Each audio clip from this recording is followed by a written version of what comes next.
Well, hello and welcome back to Engineering 202 Electrical Fundamentals, and I wanted to get to work today on our last experiment, experiment number 6. And we're going to be learning about and using some technology involved with filters. So let's go ahead and get started with that. If we look at the circuit that we have here, it's a simple series resonance circuit. And what we'll be doing is we'll be monitoring the voltage, the output voltage across the capacitor and the inductor. Our circuit values are here, and we'll just go ahead and take them as stated values. If we look at the output voltage across the capacitor and the inductor, we know if we change the frequency at some particular frequency, some resonant frequency, this impedance will hopefully go very low or even to 0, in which case this voltage goes to 0. So we'll probably be investigating something like a notch filter. That is, if we look at a frequency where this is the frequency in hertz or in omega radians per second, and we look at the transfer function, the output over the input here, we'll have something like this. We'll have a notch filter, and it's going to go to a minimum value at the resonance. Now, a circuit that we'll pick up, and we'll kind of move into this material next term for the electricals that go on with us to Engineering 203, will be if we switch the position of these, put the resistor down here and the capacitor and the inductor up here. So we'll be monitoring essentially then the voltage across the resistor, and we would expect then that to go to a maximum at resonance. So we would have something that would look like this, like our classic bandpass filter. So that's what we'll be doing going into the future, but as for today, we want to look at this one. So with that, we've got some procedures and whatnot. I'll help guide you through that, but basically we're going to calculate some of the parameters. We're going to calculate the resonant frequency, we're going to calculate the bandwidth, we're going to calculate the quality, and then we're going to measure those. And like we always do, we're going to compare those and see how close our calculated, our theoretical is to our measured. In preparation for this, you might look at lecture 20, actually probably lecture 19 through about 21 would be helpful. But if you go back and page 1 of the lecture 20 gives you a lot of tools to work with. And you can see you'll want to select the ones that are for series or for both parallel and series. So we'll be using this equation here, and we'll be using a variety of these other equations. So keep that in mind as you go through this work.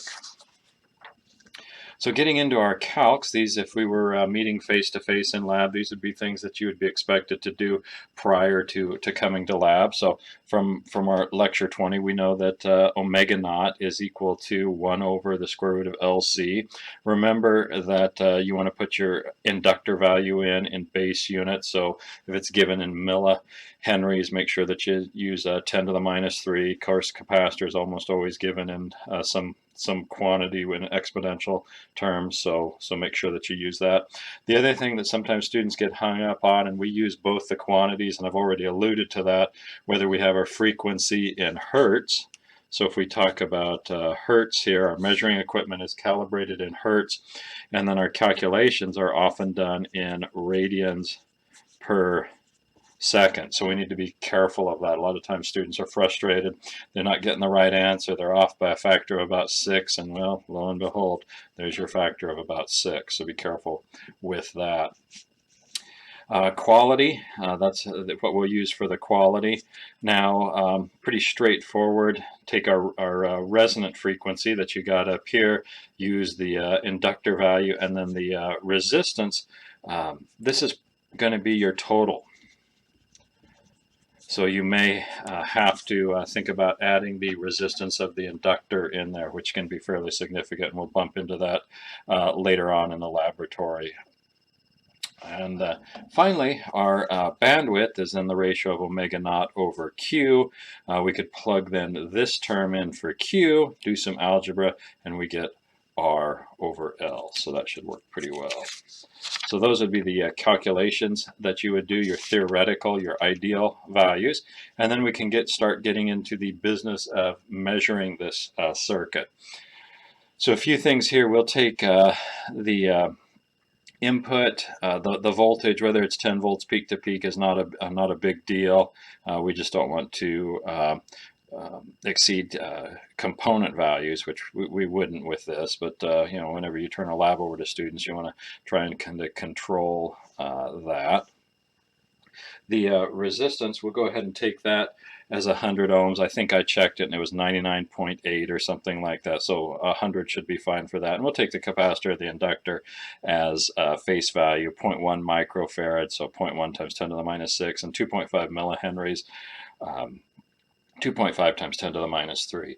And if this is a little bit hard to see on camera, you'll of course be getting all of this information in hard copy too, so you can zoom into it as you need to. The one thing that's not shown here is the resistance of the inductor. Remember, hopefully at this point you recognize that inductors have a large internal resistance usually, and this one's no exception. We got about 59 ohms there. So in your calculations, you may get more realistic values if you include that resistance value. The way we're going to hook this up is we're actually going to do a frequency sweep on this. So that means I'm going to, if this is taken as the ground, I'll put my channel 2 probe there, and then channel 1 is going to be monitoring the frequency. We'll use a proper function generator, and that will make that a lot easier. I guess the last thing I have here is, again, to reiterate that a lot of our test equipment will be talking in hertz, but then when we calculate, we'll probably be in radians per second, so make sure that you're recognizing that. Well, let's talk about that, how to do that frequency sweep, because if we were to do this, if we were to go back to this page, if we were to do this, we'd have to, frequency by frequencies, we'd have to set a frequency and make measurements for this point, and then set another frequency and make measurements for that point, and set another frequency and make measurements for that point. And that would be fine, and we could do that. It might be good practice, but we'd like to try and do this a little faster and also get introduced to something that a lot of oscilloscopes can do and some function generators can do, is to do a sweep. So I used a proper function generator here, and I actually used not the manual method, I used the sweep method. Before I move this paper up, you can find this document that I'm pointing to here. It's at my website, Engineering202, and then you click on the Labs tab at the bottom, and then it's under the O-scope sweep. There's a PDF with O-scope sweep. It's a 2-page PDF and has these 2 pages. So go to the website, under the subcategory Labs, and then O-scope sweep, and you'll find these. And I actually set this up to have the automatic sweep method. So I set the function generator. This is the function generator. That was our source. I set up these parameters like that. This is my circuit in here. So that was this piece of this. And you can see how I used channel 2 for that, and then channel 1 is coming out of the function generator, and that's a signal that gives a frequency signal. So the other kind of neat thing about this is with the oscilloscope, we're going to be using the XY mode. So instead of measuring time on the horizontal and voltage on the vertical, we can turn this into an XY. And most oscilloscopes have this feature. It's the function generator. You got to get a pretty good function generator to have the feature where it'll give a frequency signal. But most oscilloscopes have this feature. So we'll be, instead of putting time on the horizontal, we're going to be putting channel 1 on the horizontal, which is frequency, and we will be putting channel 2 on the vertical, which is our output. So with that, there's one other thing with this you need to trying to figure out in terms of the frequency here, what that is. I mean, this is pretty straightforward, channel 2, just like you've read it before, so many volts per division, pretty straightforward there. But to try and decipher what you've got going With channel 1, you'll take whatever reading that you have on the function generator and use volts for division to try and figure that out. So I'll come back to this in a little bit. And again, this is just the second page. You'll find this Engineering 202 Lab subpage, oscope suite. So we'll come back to this page once we get something that we are trying to measure with that. I think it'll make more sense. So here is our circuit, and I've got this set up like this, a little different. I slip back over to the electronics lab. I used a springboard. These are just what you see is what you get. They have these springs, and you open up the springs and you shove the components in there, and whatever we might hook to that particular spring there would all be hooked together. So I've got the resistor here, I've got the capacitor, and then I've got the inductor. So this would be our positive side of our source here. We've got the resistor, we've got the capacitor, then it goes around here. This would actually be hooked together like that to the inductor that we have, and then over to the negative. This would be the negative terminal there. So as far as comparing what we have here, we've got the positive side here, we have the negative side there, resistor, capacitor, inductor. And then I go in and like I said we were going to do, we're going to put the channel 2 right there. So I do that, that's channel 2. There's channel 2. And of course the reference ground here at the negative. So pretty straightforward how we've got that hooked up. Then if I start to look at the output on this, this is what we get, okay? And as far as using this, what I have done is I've got the I've taken this as my 0 point, okay, over here. So I'll say that that's 0 hertz, and then this is just mirrored across the horizontal. So what I'm going to do then is discount that like that, and you can start to see then that I have a notch filter. Okay, so let's go ahead and see if we can measure some of these values. We'll come back to this in a moment. If I look at the settings on the function generator, I'm right here. I've got 10K on that button there, and again I'll send these pictures to you so you have them. You got 10K on that right there. And then up here, and again this is a little bit hard to see, but I have 1 volt per division. Okay, and that gives us the information that we need when we come back to this guy. So again, this was on the website. I come back to my decoder here. So I take this 10K value right there, and I enter the chart right here. So there's 10,000 hertz. And then I take this 1 volt per division that I have right here, and I enter the chart here, 1 volt per division, and there is my answer. I have 4,000 hertz per centimeter, or 4,000 hertz per division. Okay, so with that, I go back to this picture, and I have then going this way 4,000 hertz per division, or I'll just say division or centimeter. There's centimeter divisions.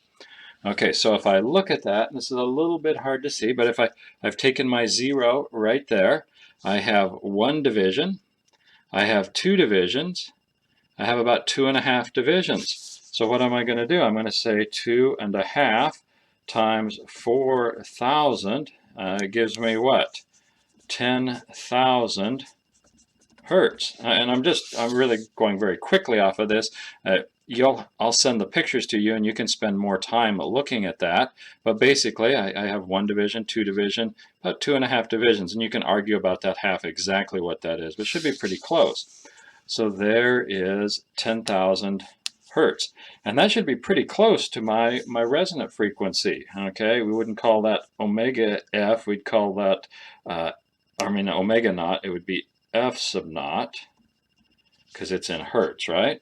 Okay, so if you go back and you take with your calculations, maybe I grab some paperwork here with our calculations. If you go back here and you look at this and you figure out what this is, it's definitely not going to be 10,000, but if you take and you divide it by 2 pi, that is to say that f naught is equal to omega naught divided by 2 pi. Isn't that how that works? Yeah.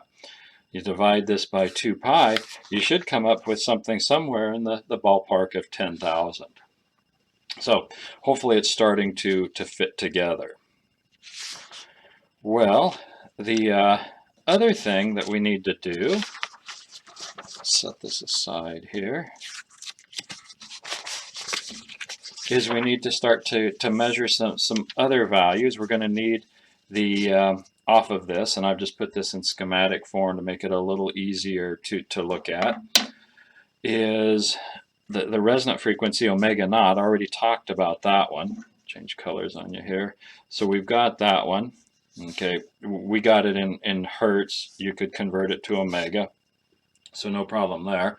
And then if I look at this curve, I need to establish a point up here, right here at this top point. Okay, so I come over here and I measure from there up to here, and I'm going to say that's 1, whatever that 1 is. Okay, I actually just used divisions, okay, and figured out that distance. And then I take that and I divide it by the square root of 2, and I put this line across here, and where that intersects at that point and that point, that's my half power frequencies, my omega low or my omega high, or if I want to say my omega 1 and my omega 2. And finding those is important because that's difference between those is your bandwidth.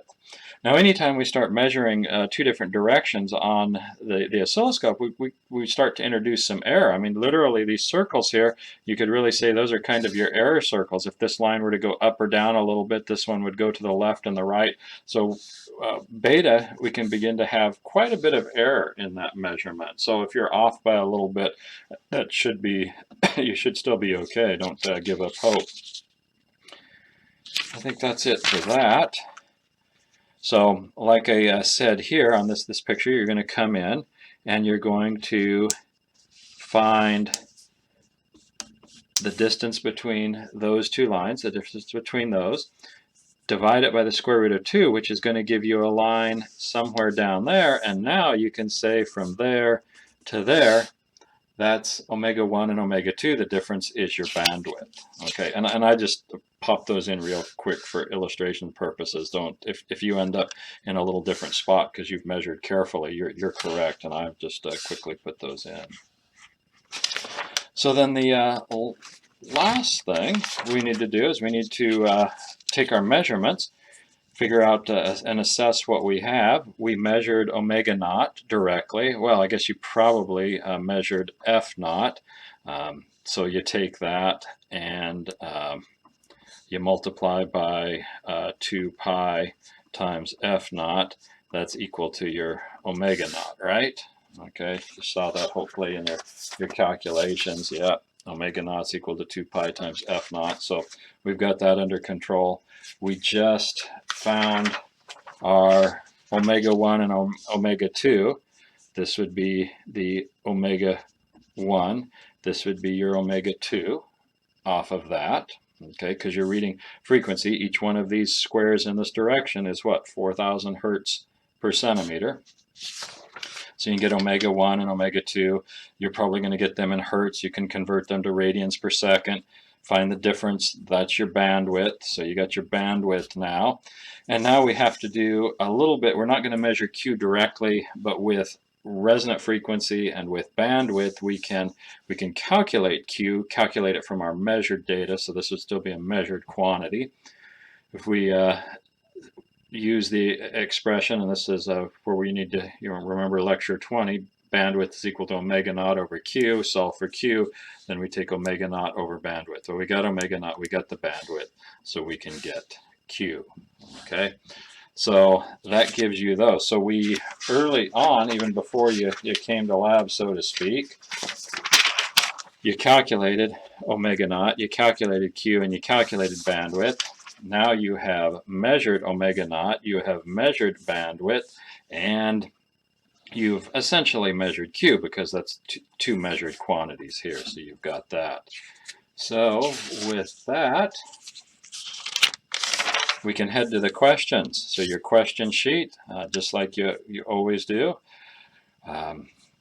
And those of you in mechanical that are wrapping up your electrical experiment, try not to get too teary-eyed when you fill out this last one.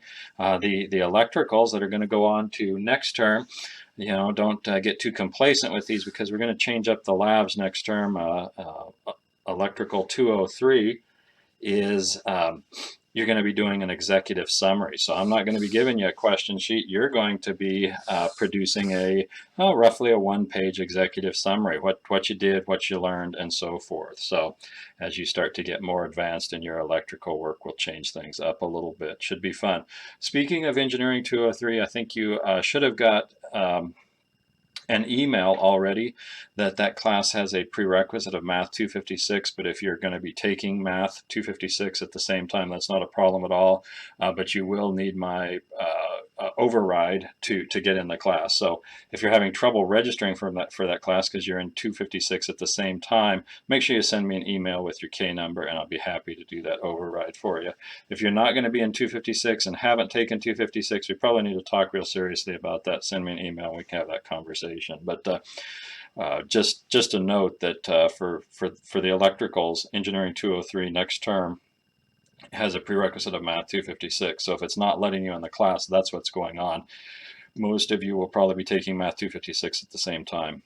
Send me an email. I'll be happy to do an override for that. Well, let's finish up this lab then before we get on to next term.